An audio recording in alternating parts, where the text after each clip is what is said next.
Are you in danger of losing the Democratic Party and turning the U.S.-Saudi relationship into really a Republican-Saudi relationship? No. Our relationship has been bipartisan since the time King Abdulaziz met with Roosevelt in Valentine's Day 1945 at the Great Bitter Lake of Egypt.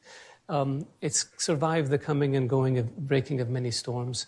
Every decade it gets stronger and broader and deeper because our interests are so aligned. With all due respect to Vice President Biden, is the answer of stopping Saudi Arabia's involvement in Yemen, sending 20,000 American troops to protect the borders of Saudi Arabia and 25% of the world's oil, and the American taxpayer gets to pay for it?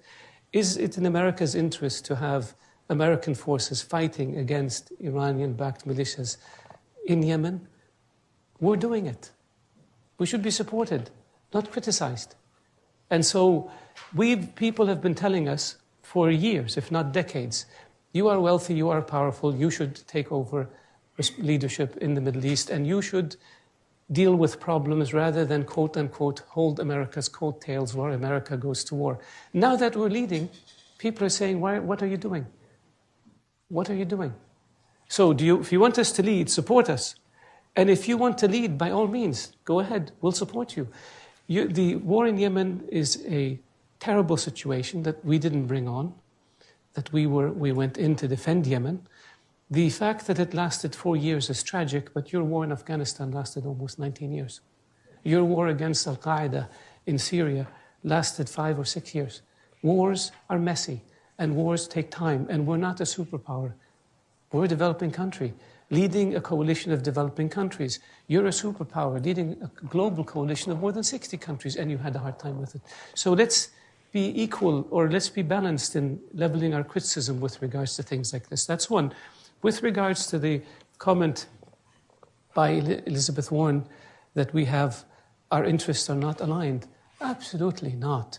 We are aligned in terms of containing Iran. We are aligned in terms of stabilizing Iraq. We are aligned in terms of ending the conflict in Syria. We are aligned in terms of pushing back against Hezbollah in Lebanon. We are aligned in terms of trying to bring peace between Israelis and Arabs. We are aligned in terms of supporting Egypt. We are aligned in supporting Sudan. We are aligned in stabilizing the Red Sea region. We are aligned in fighting the G5, the Boko Haram in the G5 countries. We are aligned in trying to stabilize Libya. We are aligned in trying to stabilize Afghanistan. We are aligned in trying to calm the tensions between Pakistan and India. We are aligned in terms of balancing oil markets. We are aligned in terms of balancing financial markets. We are aligned in terms of promoting trade.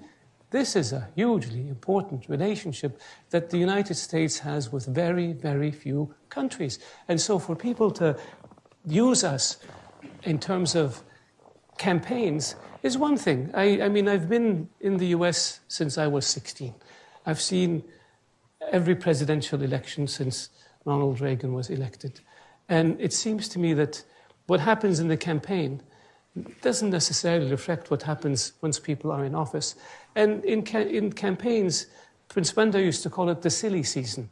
So people say lots of things, and you just have to deal with it. But when they come into office and they see the reality of the relationship and the importance of the relationship, then the attitude becomes much more measured.